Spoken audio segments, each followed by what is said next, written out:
My name's Marika. I've met, I think, a lot of you. If I haven't met you before, it's very nice to meet you, or at least your name online.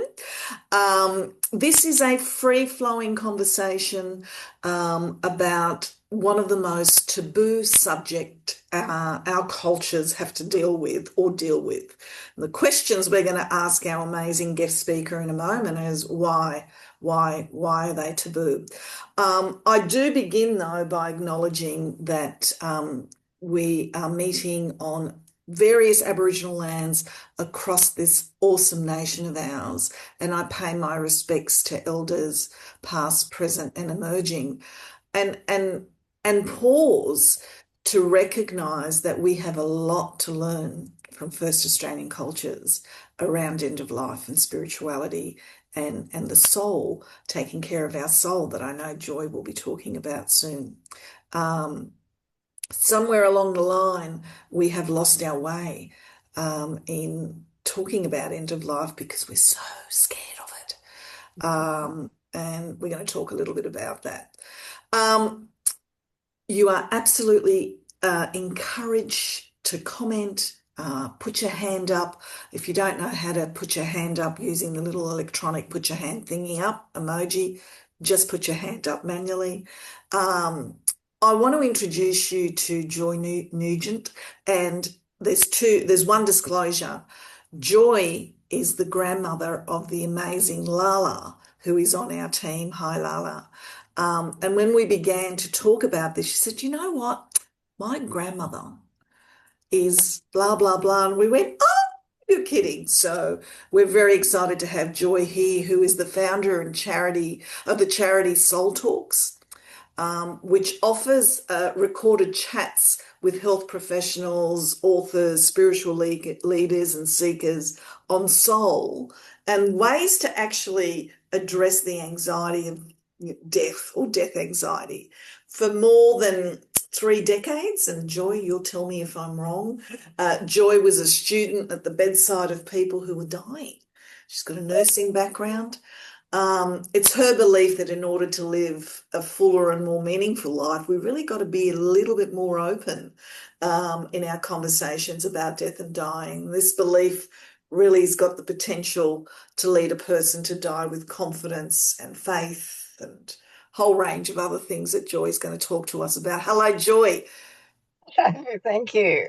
Welcome, a very welcome. Joy, you've done lots of work. What have you learnt from people at end of life? What are they saying to you, and what are their families saying to you as they're transitioning from this thing called life to this thing that we talk about as death? Well, mainly that's difficult because it depends on the circumstances. There's every death is different, age related, circumstance related. It might be a sudden death. It can be death by disease. It can be a supported death by a good palliative care team. It can be a traumatic death. It can be a cot death.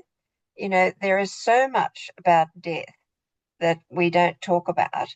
And basically, it is because of death anxiety, it's my belief. And really, the circumstances and people's beliefs, whether death's the end, dust to dust, that's it, chunk, or whether they believe that the energy that leaves the body becomes a soul that goes on to another dimension. I mean, forever we've talked about going to heaven and seeing people. And, it seems to be a standard belief that some people say they're an old soul, they're a new soul. But when it comes to death, the circumstances around it are very, very important. I'm a great follower of Elizabeth Kubler-Ross, and basically she talked about the stages that, there's shock, there's denial, there's anger, there's bargaining, and then there's acceptance. So much depends really on the circumstances of the death, whether it was expected, whether it's by old age or whether it's somebody young. How can people find some sort of meaning in the death? All these things we need to talk about. And I think death is a good catalyst or a hook to hang these conversations on. Yeah. Thanks, Joy. I think that's um, Another question answered in there are no answers, Marika. In That's right. terms of it depends. It absolutely depends. Let me ask everyone in the room and a warm welcome. You might want to, tell us a little bit about yourself if you want. You may not. Um, let's think about the words that Western culture, and at least Australian culture, uses to avoid the word death. What are some of the words that we use instead of death or dying? I live in Marrickville. You might be able to hear that. There goes the flight path.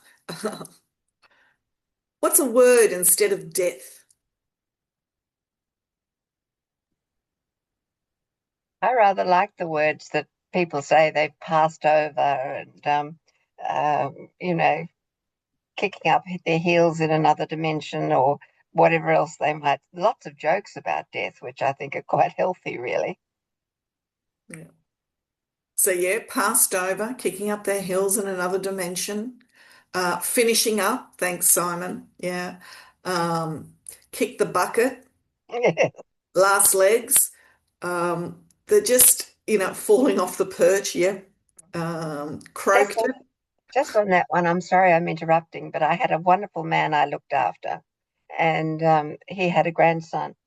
And after his death, the grandson said to me, "My grandfather didn't fall off his perch; he stepped off. Yeah. That Very was a nice. that was a good death." Yeah. Very nice. Very nice. I guess the question really leads to we sometimes are even too scared to say she died. I know in my culture we whisper it. You do your cross and you don't actually say it out loud. It's as if, she's going to hear. Um, so there's this real anxiety around it. We can't even use the word death and dying without feeling uncomfortable. We have to make up other words. Joy, why? Why are we so frightened? Well, I think a lot of it goes back to early religious teachings on hellfire and damnation, and I think religion's got a lot to answer for, really. But until the fourth, sixth century, even the Catholic Church taught reincarnation, but it gave people too much freedom that they, could perhaps get another go at life. And I think that's true. But that's why I like Buddhism and Eastern traditions, whether it's Hinduism, they talk about karma, they talk about rebirth, they talk about reincarnation in some form. They talk about it in a different way. So I think a lot of it comes back to it's been taught for control, really, to be something to be feared. Mm, mm. Thanks, Joy. Yeah, I think that's certainly a perspective. Anyone else? Why do you think we're so frightened or have what we call death anxiety? You know, there are psychologists and psychiatrists who actually specialize in death anxiety, just a by the way. But why are we frightened? I'm frightened, but why are we frightened? I think it's because it's an unknown. One person that I looked after, I explained to his wife that it's like going into a dark room and not being able to find the light switch. We're not familiar with it. We don't talk about it. It is this unknown. So it's unknown, we're not familiar, yeah? If you don't have a set of beliefs or, A religion. guide of some sort. It's really been interesting to be at the bedside of people who are dying because, I would always ask them if they had a religion, if they had somebody of a spiritual faith they'd like to be included. And often people say, "Oh, I haven't been to church for years." And I say, "Well, why don't we have a bet both ways just to make sure?" I guess I used a lot of humor in the in the way that I looked after and supported people.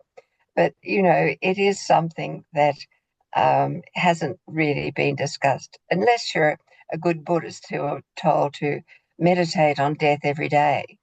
And we don't know. It could be every day could be our last. A lot of people, when it comes to doing an advanced care directive, think, "Oh, no, don't do that. You only do that when you're old." We can die at any age. Um, so how do we generalize it? How do we view all this? And how do we view our experiences on Earth? What lessons do we learn? Why are we here? What gives us meaning and purpose? All of those are questions that, for me, are answered by looking at, soul-centered care, where we literally see this body, this physical body, as just a coat hanger for the soul. So it's what's going on at a soul level to me is really important. I want to talk to you a little bit about that because I know people are very interested. But I'm going to push us back into that question around death anxiety, um, and whether or not anybody else wants to add to some of the things that Joy said. It's the unknown. For us and for me, it's final. It feels like I haven't got enough time. I haven't finished up the stuff I want to do. I've still got lots of stuff to do, and I'm really anxious I'm going to run out of time. That's one of the reasons. Scared of being sick, that it's going to hurt. Um, People often talk about that. I'm a social worker of about 35 years and spend a good chunk of my time working with people at end of life. Um, and I don't know, Joy, you as a nurse, one of the things that people often said to me at end of life was, um, I shouldn't have done and wasted my time on working or worrying about shit that I shouldn't have worried about. I That's should, that's an incredibly common one. yeah, And I've always said to my children, look, I don't care what you do in your life. You want to study this, you want to do this, you want to what have you, just do it.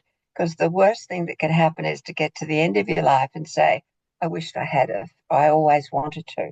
And honestly, this is where parents get a lot of responsibility, really, because they wanted their son to go into the business that they formed, or they wanted their daughter, they were fulfilling their wishes and their projections and not treating their children as an individual soul with their own soul journey to complete. yeah. I think that soul and that the regrets that one feels around what they did or what they didn't do or how they lived their life was a pretty common theme in my experience as you held people's hands, particularly those people who died alone. And I think there's a very different death, dying alone with a contracted helper. In that case, a social worker or Joy, perhaps you as a nurse, or I think we've also got a death doula on today, who helps people at the end of life.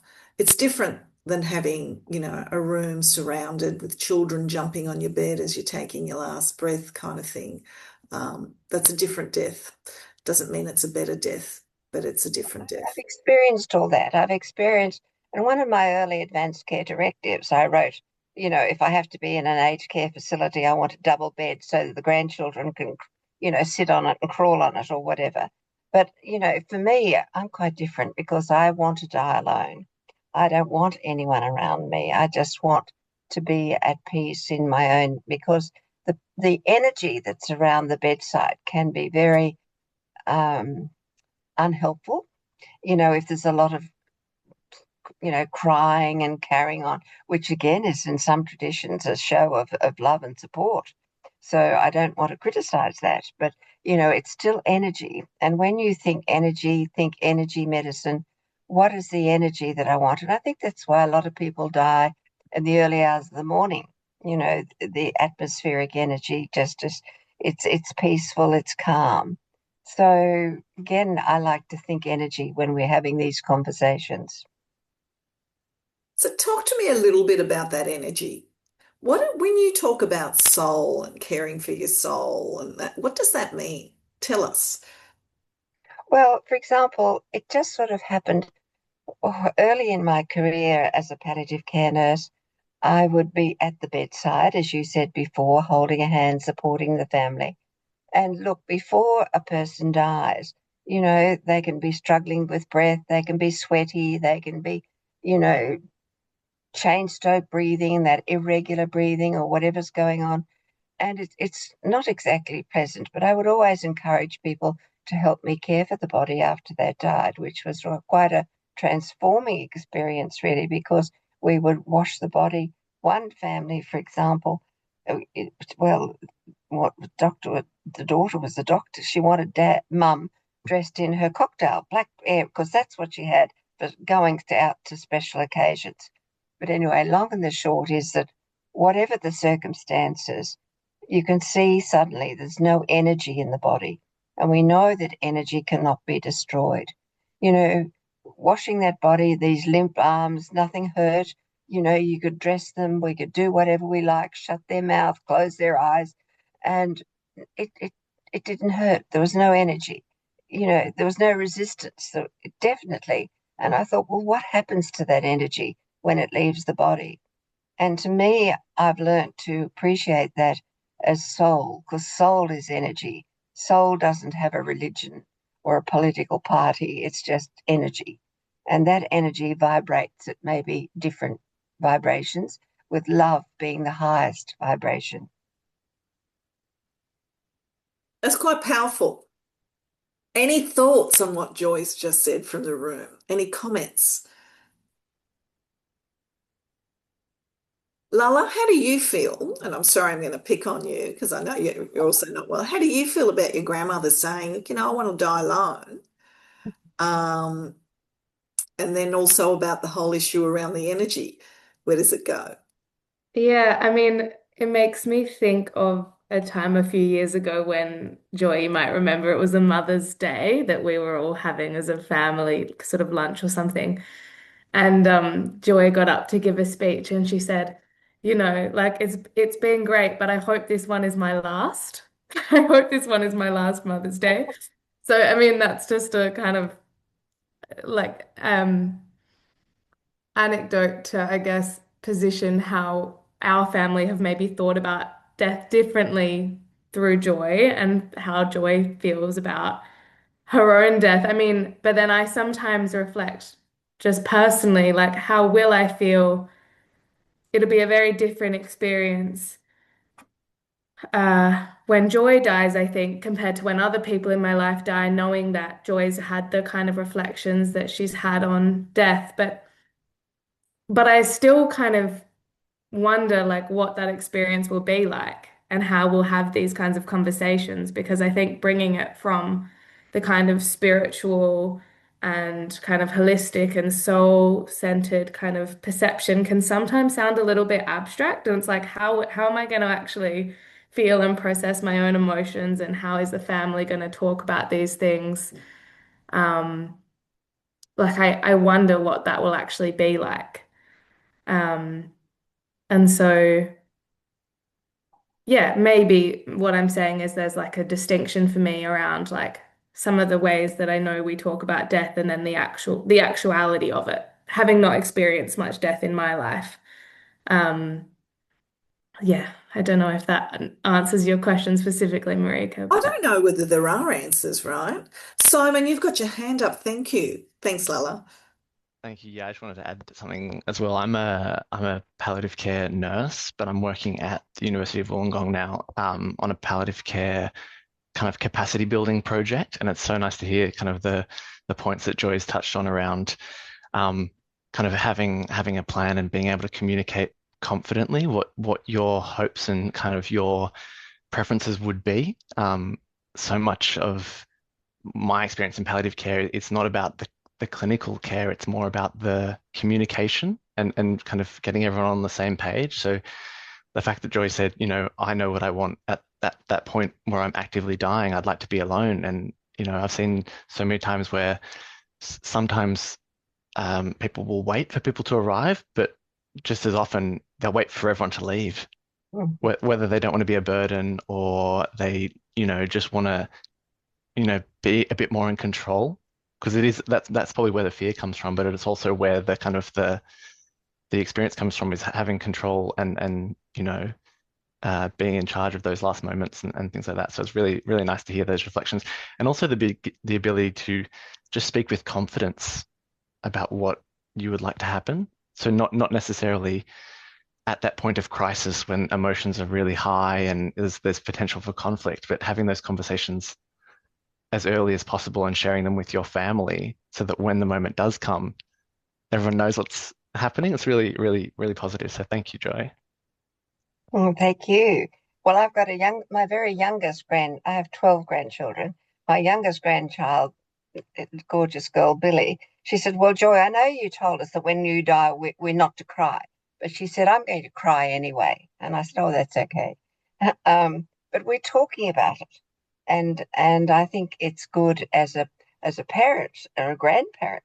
We need to educate children and grandchildren about the experience, because it's one we celebrate a birth, and understand it and get excited. But death is just part of that cycle, and we need to treat it very much the same way. We do. And what we're trying to unpack with this conversation is, why are we not?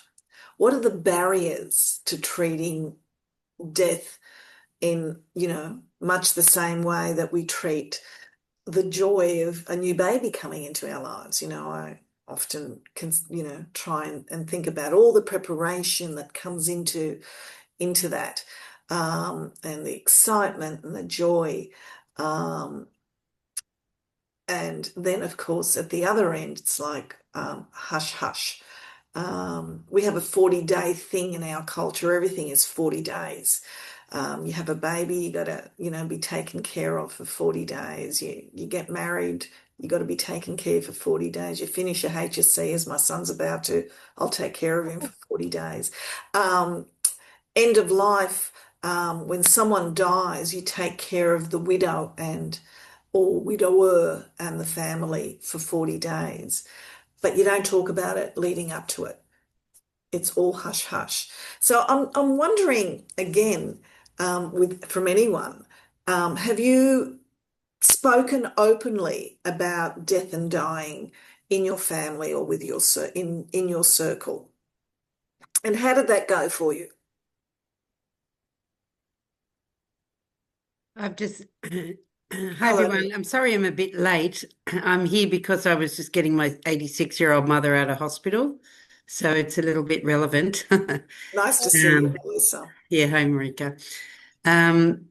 Yes, and there's a great resistance to, she's a very independent woman, and there is a great resistance from her about talking about next steps and the possibility of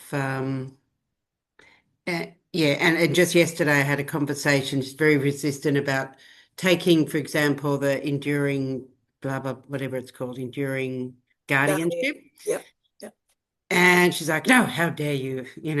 I'm fine, I'm fine. And I trust my children to get along. I'm like, we're not going to get along, I can promise you. And I'm sure you don't want us all to fight.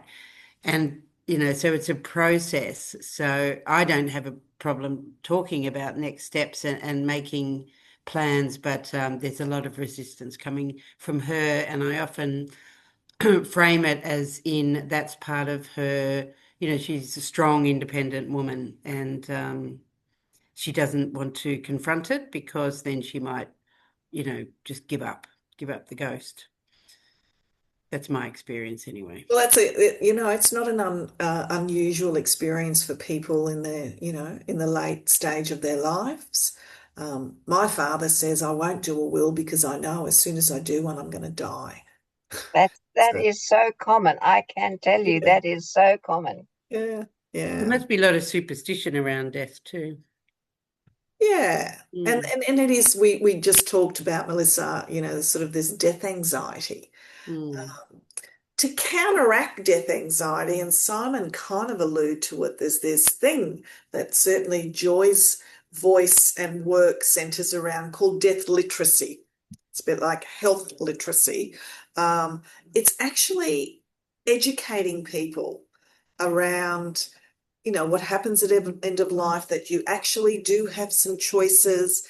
Of course, Joy talked about the circumstances are different.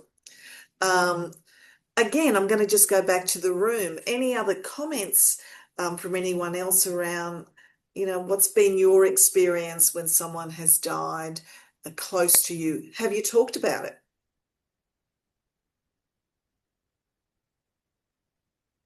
One thing that does come up, Marita, is the burial. You know, you'll have families arguing, I don't want her buried. I'm not having worms eat her body. Oh, I don't want her cremated. I couldn't bear, you know, all of the things that really come up that people can, as families, can disagree with, and what they want, and what inheritance. Once you get into inheritance, well, that's another whole thing. But all of these legal issues need to be talked about. Yeah. And that's kind of a great little segue before we go back and revisit the issue around soul and your experiences, Joy. I suspect you can see the screen, thumbs up if Yes. you can see the screen. Dying to Know Day is a global movement. Happens on August, but it's actually August the 8th, but it's actually not a day. We can have Dying to Know Day any day. But it's part of a global movement to improve the death literacy, particularly in Western cultures. And again, I often talk about there are differences amongst cultures, and Joy's alluded to why she gets comfort from Buddhism. And maybe that's because Buddhists are not afraid to look at death and talk about death, meditate, as Joy said. But in many cultures, you know, Western cultures, it's not what happens.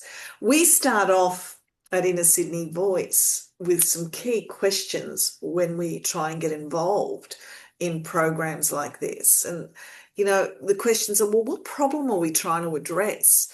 The first one is what if we all knew how to talk about end of life, death and bereavement, which are different. Death, dying and bereavement are sort of different but interlinked. What if we knew how to do that? And then the next question is, what if the fear of death was replaced with an acceptance that death's actually just a natural part of life? Of course, we don't want it to come prematurely. And of course, we don't want it to come, you know, in an awful way. But it is actually kind of natural. I remember my 96-year-old uncle dying, and he said to me, just one more day. I just need one more day. And because he had unfinished business. But I wondered if he had one more day, whether he wanted another one as well.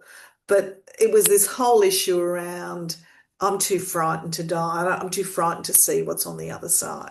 But what if we replaced that fear? And then what if we talked about our end of life wishes with our loved ones? Then what would happen if we talked about it?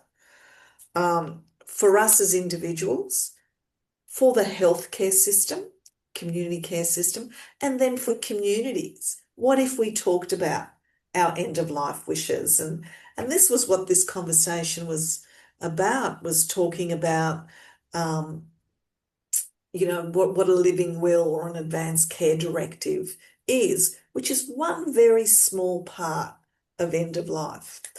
The campaign, the Dying to Know campaign, is quite clever, trying to embed end-of-life decisions into everyday scenarios. You know, bury me in my Akadaka t-shirt. Mine would be cold chisel. I want a party, not a funeral, you know. People are choosing living wakes now, something that was so foreign to me, but I've been to two now and I love them. I love them that the person that I love is there. I know they're going to die, but it was a great way of seeing things and addressing the grief around the loss of that person. But it was really, really quite nice. The campaign also talks about, you know, I want my best mate to look after you. That, you know, there's provisions about what happens to your best mate, your animal, your furry friends when you die, which seems to be a big anxiety for a lot of people, particularly those living alone. And just as an aside, in our area here in the inner Sydney region, 30% of households are lone households. So it's a significant chunk of people. Doesn't mean that they don't have connections with family, friends, neighbours, but it means that sometimes their relationship with their pet, their animal, is really strong, and they worry about that. So making provisions for their animal is really important. Melissa, you talked a little bit about, thank you, your personal situation. Um, what do you do? How do you get people prepared? This is another intergenerational one, and Lulla and her grandmother Joy had that conversation. I wish I had that with my grandma many years ago. You know, how you want to be sent off and remembered. Correct me if I'm wrong, Joy, but a living will, and in New South Wales, we call them Advanced Care Directives. So do we in South Australia. Yeah. But you have to realise that to make an advanced care directive, they only apply when you can't speak for yourself.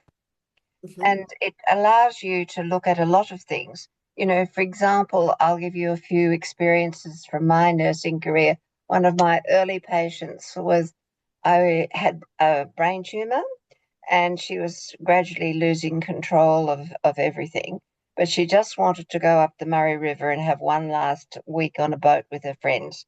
So we got her there, went up in the car, but she came back in an ambulance. And when I went to see her in the Royal Adelaide Hospital, there she was. She was in a hospital bed, the sides up, hands restrained, being given intravenous fluid, and they were preparing to give her an enema.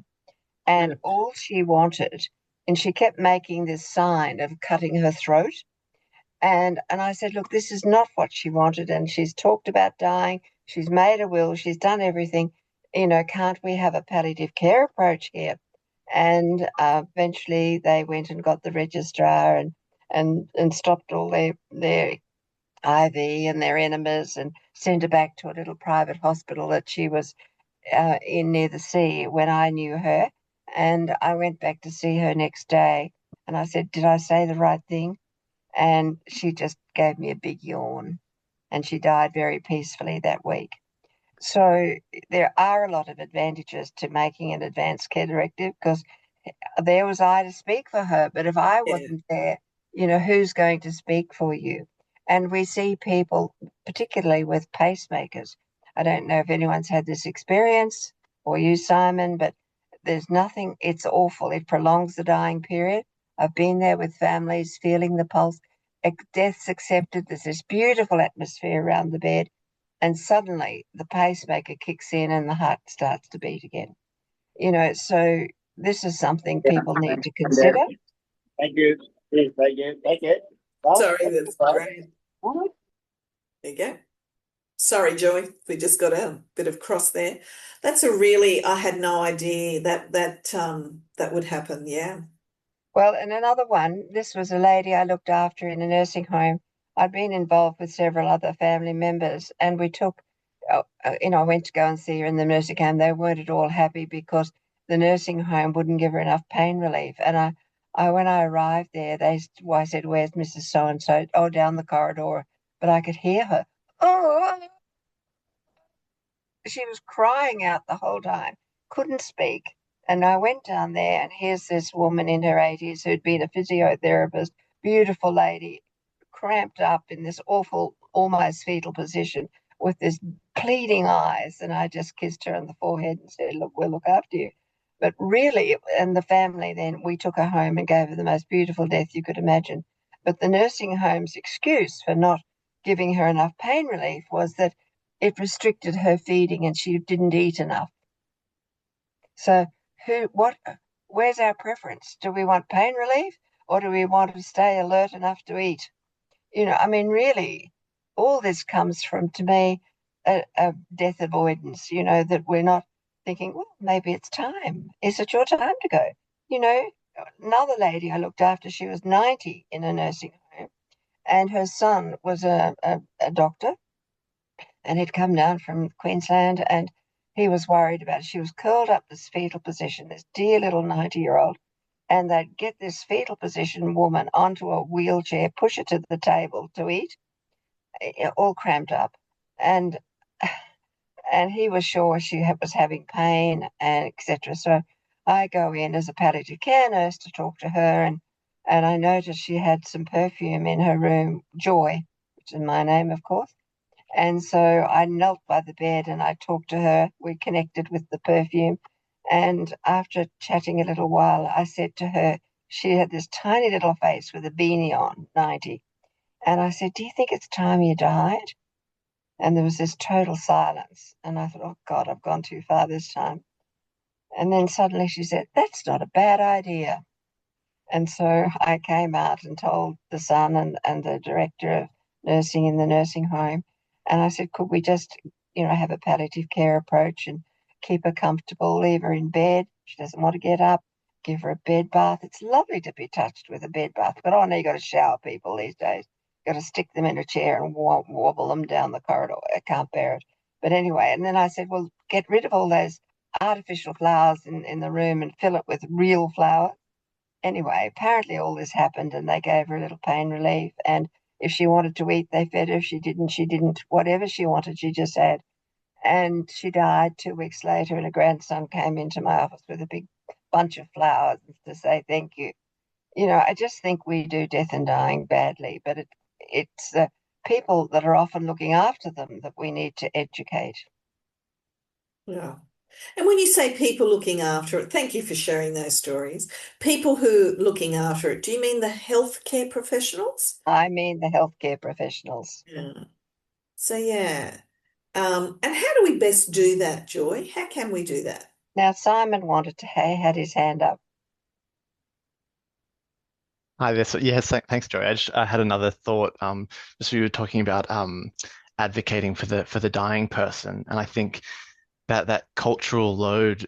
We do a lot as on the clinical side. We do a lot of learning around, understanding other people's cultures and their needs and their preferences. But so much of the education is actually understanding that all of our interactions are loaded with our own cultures as well. So even if we're not conscious of it, we're kind of putting our own kind of thoughts, and this is what I think might be the best for this person. So having access to an advanced care directive in practice really gives the carer and the family and everyone involved in the process some kind of confidence and a basis to kind of go from, so they can really advocate for the needs of that dying person.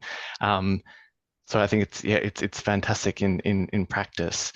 And one of the things that we see, especially in residential aged care, is when you see a change or a deterioration or a change in capacity for a resident, the first question is, well, do we need to update the Advanced Care Directive? We don't go straight to what does the Advanced Care Directive say?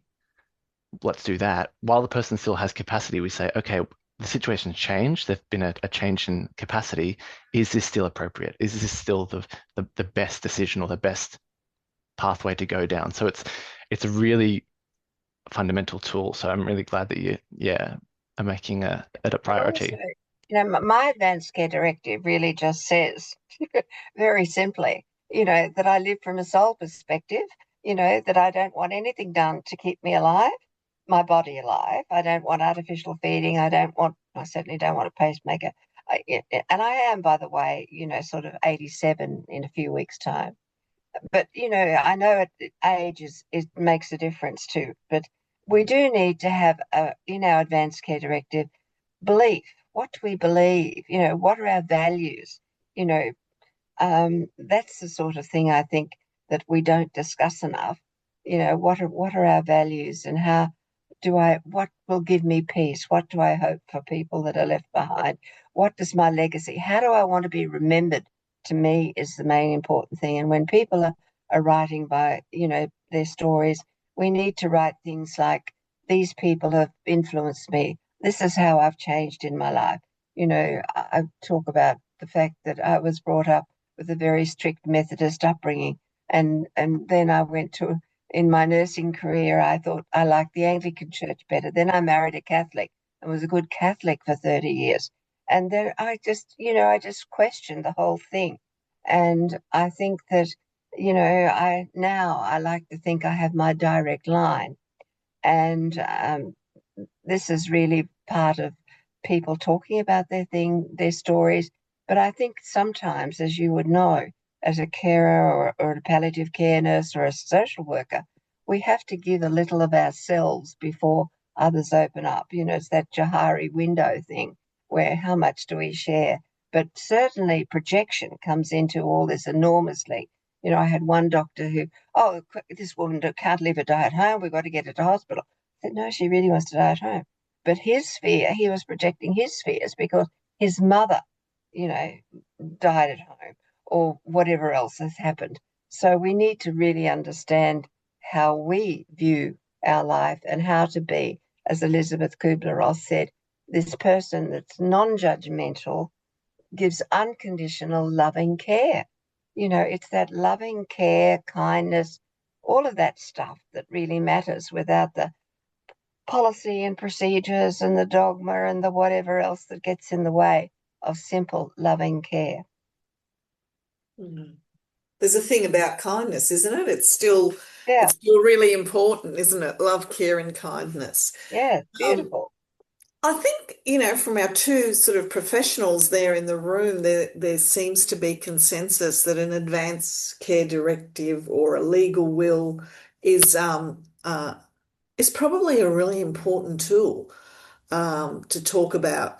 And there's a checklist that's been developed by the Dying to Know people that just basically says, look, these are the things to make sure you're right to go. That you want to consider. And obviously, an advanced care directive is one of them, but you know, a will, you might want to do an enduring power of attorney, and Melissa alluded to that. An enduring guardian, which is different to a power of attorney. Power of attorney deals with the money, a guardian deals with the care. Do you want to do a legal will online? You can get a lawyer. And Joy has alluded to a thing called an emotional will. And the emotional will is really something that you want your friends and family members to know. Things like this on the right-hand side. You know, what kind of music do you want at your wake? You know, who's going to take your jewelry? Don't forget to air the house upstairs because it'll get moldy if I'm not here. You know, things that are important to you. That emotional will is actually a really great way for people to talk about end of life. It could even actually be quite a fun thing. And that's what we've done. Admittedly, there was a couple of glasses of wine when my partner and I and kids did it. But, you know, we did have a good laugh about, you know, what I would want. And I think it kind of takes that scary bit out of death and dying when you're well, when you're at end of life, and you're dealing with the medical system or you're at home, then, as Joy said at the beginning of the session, you know, so many different scenarios, it's really hard to pinpoint one answer. But I wanted to explore one thing about having someone speak for you and with you and stick up for you, advocate for you when you are too unwell to do so. And Joy, you did that with the lady who was trying to be fed and off pain meds. How important is it in our healthcare system to have someone to advocate? Look, my whole thing goes back to a model that Elizabeth Kubler-Ross advocated, and it's really that we have physical needs. And we talk about that, and it might be simply that, you know, that you want to push the bed by the window.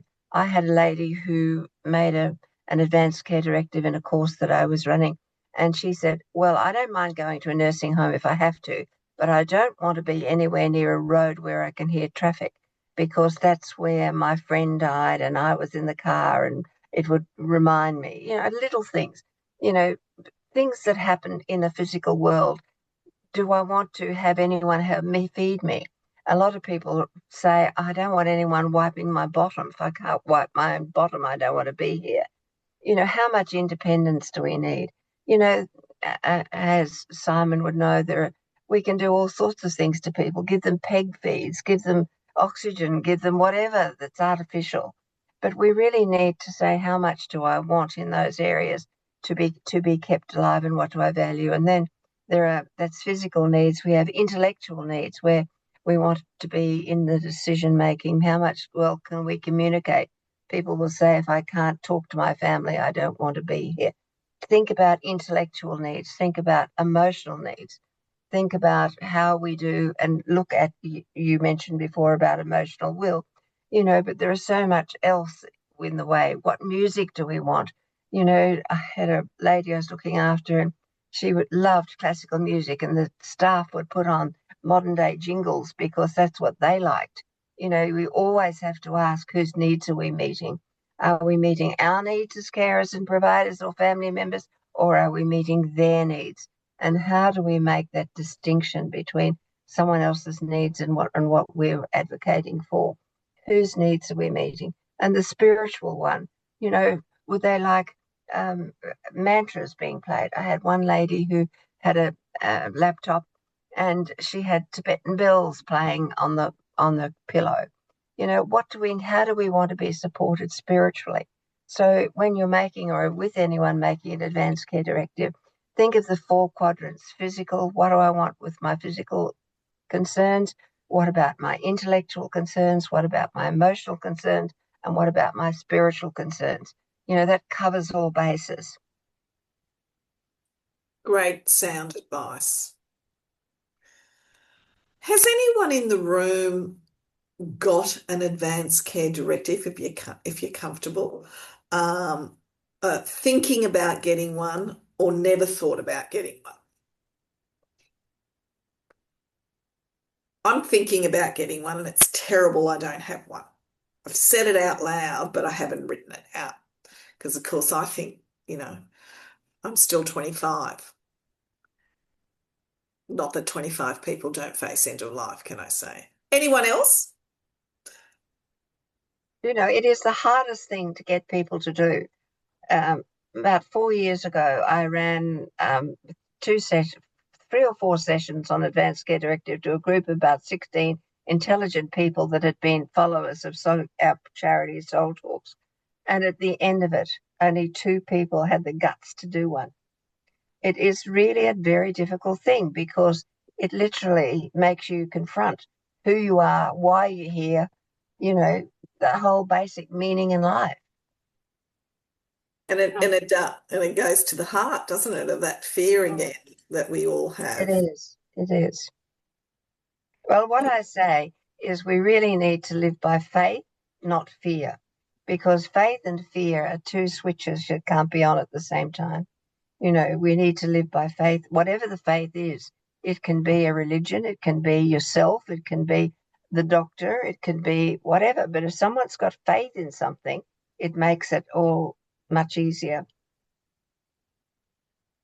Yeah, absolutely. I've just put in the chat, and I know Simon's got his hand up. Thanks, Simon. In the chat, an Advanced Care Directive information booklet from New South Wales Health that tries to simplify it, and there's a form, and it's kind of simple as that. I'm going to do it after this session. Simon. Yeah, I was just going to add, it's just making me think. Whenever we hear of someone dying, or you go to a funeral, and like amongst your family, you go, oh, we really should look at our wills. Or if you have a kid, or if your family grows, you go, we've really got to sort out our will. But it's really hard to actually, unless it's formalized, unless it's a thing like, we're going to set aside this time as a family and sit down and have this discussion. And I think we'll probably potentially agree, but it's never one conversation. It's like a series of conversations. We introduce it the first time, we go away and think, we come back and we have a bit of we might write a few things down. Writing it down is great, because then there is something tangible somewhere. But the other thing I was going to mention is just, like, I work for the University of Wollongong, and there's so much data around this subject, I think it's more than 50% of people die in hospital and more than 30% die in residential aged care. So culturally, I think we still believe that dying in hospital is the right place, or that's where you go at that point when you don't know what to do. But I think if you poll the community, it would be far fewer people saying that I'd like to die in a hospital. So there's kind of that disconnect between people's wishes And and the courage to have that conversation and put something, down in writing. So these kind of conversations are really positive. yeah. I've Yeah. done that with it started off with a playlist, what the music I'd want at my funeral, because I always think that at funerals, how did they choose that music? So I have a list for my son, and he's a lawyer. He's always hassling me to formalize all of this stuff, and I only have one kid. But yeah, I'm going to do it now.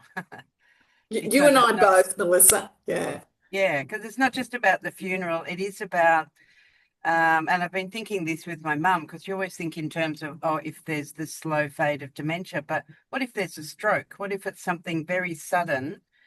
To get her needs on paper and formalized, so that then the family can carry out her wishes without any arguments. It's a no-brainer. So yeah, it just makes so much sense when we talk about it. But you're right, it is something that we avoid thinking about, talking about, and formalizing. Yeah. Thanks, Melissa, and thank you, Simon. Joy, I'm going to come back to you one last more question before we wrap up our lunchtime conversation.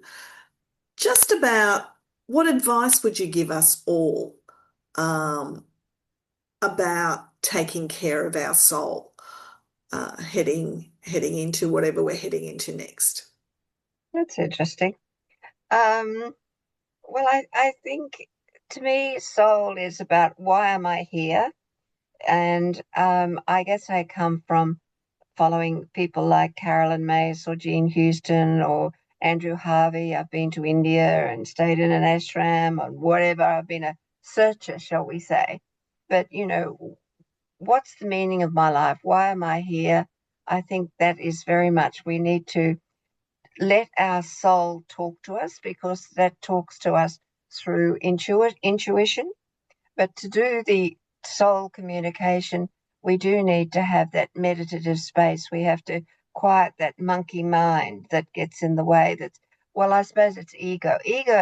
There's a difference between ego and soul, and egos like to be right. They like to be in control and etc. But that's one of the things about the spiritual path, is that we move from ego through our conscious mind into our unconscious mind, into the collective soul. But, I think we can look at religions as pathways, but I think the best pathway for me has been a direct line through dreams. I love dreaming.